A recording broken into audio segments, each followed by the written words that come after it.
All right, we're looking at question number 5 from our Unit 2 test. Which trinomial is equivalent to 2x minus 2 squared minus x minus 1? And then trinomial is just, 3 terms. Don't let it get you freaked out. It's just saying simplify this to make it equal to one of those 4. We could do all the math. We could rewrite this twice, do our double distribute or FOIL method, distribute the 2, and then do the subtracting like terms.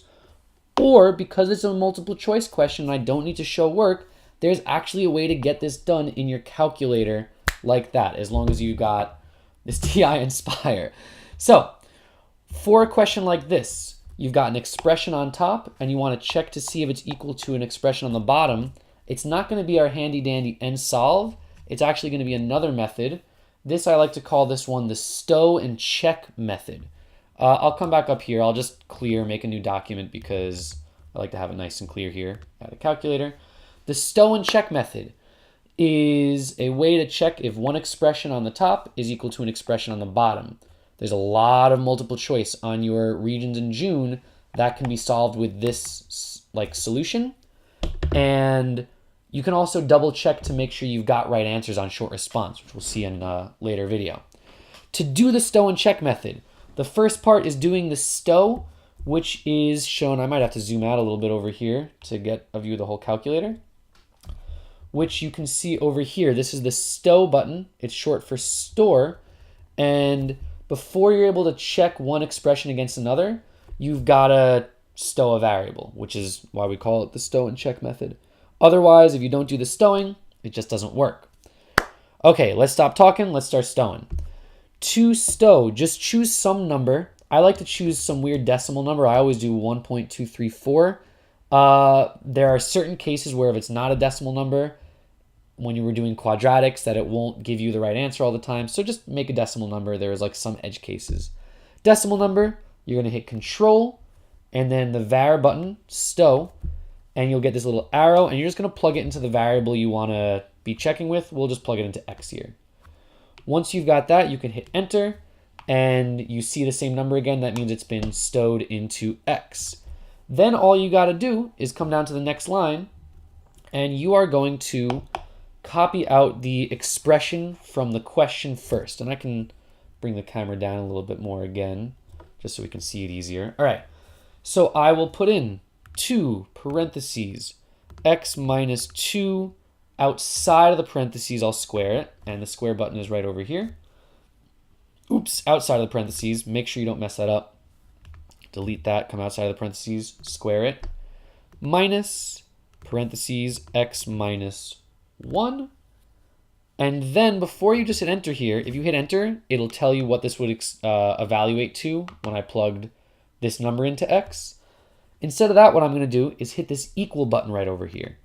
And I want to check if this expression is equal to the expression from answer choice number 1. So I'll plug in answer choice number 1. 2x squared minus 9x plus 9. I hit enter here, and it said true. That means that it's telling us that these two expressions, I don't know why the camera keeps getting so messed up. That's telling us that the two expressions are equal to each other. So I guess the answer here is going to be number 1, and that's it. If they weren't equal, let me see, I'll just copy a thing. If they weren't equal, let's say I just get rid of the 9 here, it would end up saying false. And so for a multiple choice question like this, where you're checking one expression versus another, you can just keep plugging the different guys in until you get something to say true. Let's take a look at question number 7. That is very similar to, it's another stow and check question. It is just a little more setup you need to do first. All right. Tanya is given a rectangular piece of paper. If the length of Tanya's piece of paper, the length is represented by 3x minus 4, and the width is represented by 2x plus 1, then the paper has a total area represented by one of these 4. The hardest part about this question is just remembering, length times width gives me the area. You should know this from middle school. Length times width gets me the area. Well, if my length is 3x minus 4, 3x minus 4, and my width is 2x plus 1, 2x plus 1, then I should just be able to go from there, right? Length times width, it's the product, so I can double distribute, and you should get one of these. If you're familiar with double distribute, you should really be thinking 2 is going to be my answer. And let's just check that with the stow and check. So we've already stowed a value into x. We can leave it as that.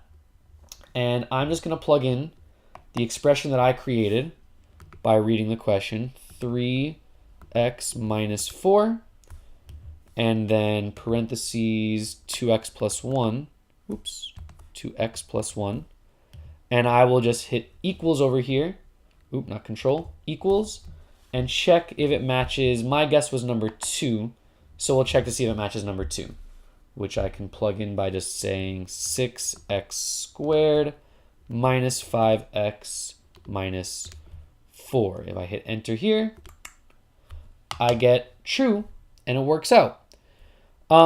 Again, if you weren't sure and this whole double distribute didn't make sense to you, why does it have to look like that? Go back and double check double distribute. I've got a video posted on the Google Classroom. But you can also just check it against the other answers, right? If I come back here, highlight it, and then hit enter to copy it back down, I can just delete the whole right side over here and try, all right, well, what if it was, let me try 15x minus 4. That gives me a false, so it couldn't have been answer choice 1. And you would just go through each one of these, slowly eliminating until you found one that said it was true. So again, we'll just double check, 6x squared plus 4, it shouldn't be true, and it is false again. That's the stow and check for 2 multiple choice questions. Hopefully it helped.